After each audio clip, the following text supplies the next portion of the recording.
Salama. Kwanza pole kabisa na msiba. Asante, pole tu sote.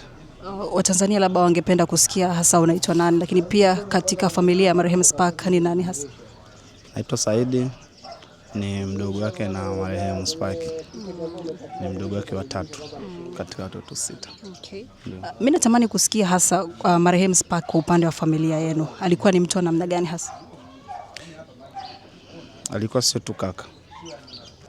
Kwa sisi wadogo kwetu alikuwa sio kaka. Sababu ana play part kubwa kama baba. Sisi wazazi wetu kidogo umri umeenda. Kwa hiyo wale kubwa zetu kidogo ndo wanachukua ile nafasi ya mzazi, yeye ndo anaishikilia. Kimwongeza kwa Spark naweza nikaongea mpaka kesho kutwa.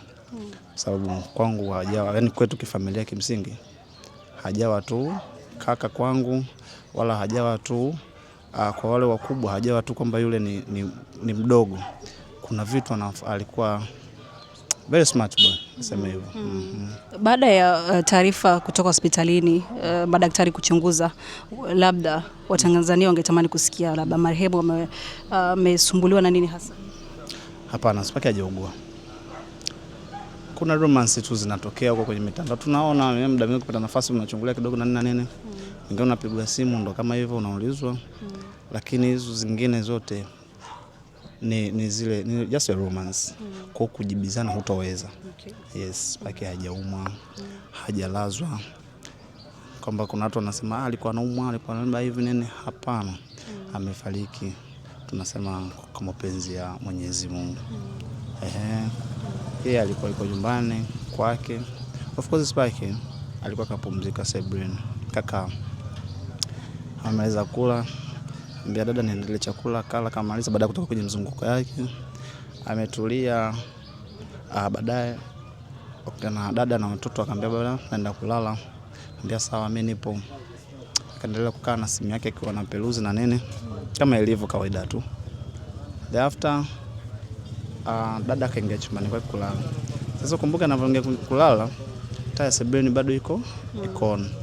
Akashtuka kaona taa, akaamka kwamba labda brother amesahau kuzima taa. Kwenda akamkuta kalala pale kwenye couch. Sio kulala, of course ni kukaa kwa sababu alikuwa kakaa kushika tama. Baada ya pale akaenda kama kumshtua kwamba bwana ingia ndani, hajaamka. Akajua usingizi tumempitia.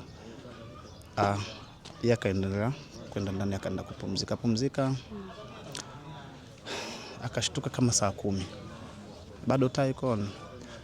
Akatoka na sebuleni. Akamkuta tena vile vile. Akamgusa, akaona huyu kapumzika. Akaona basi sio swala. Akarudi tena kupumzika saa 12. Watoto wanatakiwa waandae kwenda shule. Kawaida yao watoto wake hawezi kwenda shule bila kwenda kumsalimia baba yao. Sasa wakati washafanya hivyo, washaandaliwa kila kitu, kuna mwana mdogo hivi aitwa Yu akaenda kumwamsha baba amka. Dada naye akaenda. Sasa dada hawezagi kujua ile kumshika mtu mkubwa kama vile dada afamshike brother kama vile haipendezi. Kwa hiyo akamtafuta jirani ya pale, huyu mbona kama kazimia. Walifuata kama tumpepeni nini, wakamchukua akamlaza chini hivyo kuja majirani pale chapuchapu. Baada ya pale wakaona hapana, hii si kawaida. Wakatafuta usafiri haraka wakampeleka hospitali Chanika pale. Kufika pale hospitali madaktari wakathibitisha kwamba amefariki. Pole sana. Asante sana. Okay, labda ratiba baada ya kutoka hapa Dar es Salaam, tupe ratiba hasa nini kinafuata? Ratiba hasa tukitoka hapa, kutoka hapa nyumbani tunaenda pale hospitali kwa ajili ya kuandaa mwili, kisha tunaanzia safari yetu kutoka pale kwenda Tanga nyumbani ambapo tutaenda kumpumzisha mpendwa wetu biidhnillah kesho majira ya saa 4 saa 5, nategemea na muda pia tutakaofika. Lakini mazishi tunategemea Mwenyezi Mungu akifanya wepesi iwe kesho. Poleni sana. Asante sana. Asante.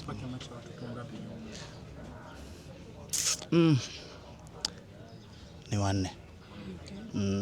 Sijajua kama kuna wengine, si unajua kuna yule ni mwana sanaa labda kuna nene, si unajua Hilo sitaki kuliongea sana kwa hatujakaa tukazungumza vile kwa sababu hili issue imetokea ghafla. Na ni wadogo of course. Hakuna ambaye kashafikia umri wa kukaa labda kujielezea zile nini bado. Sawa, asante sana. Asante.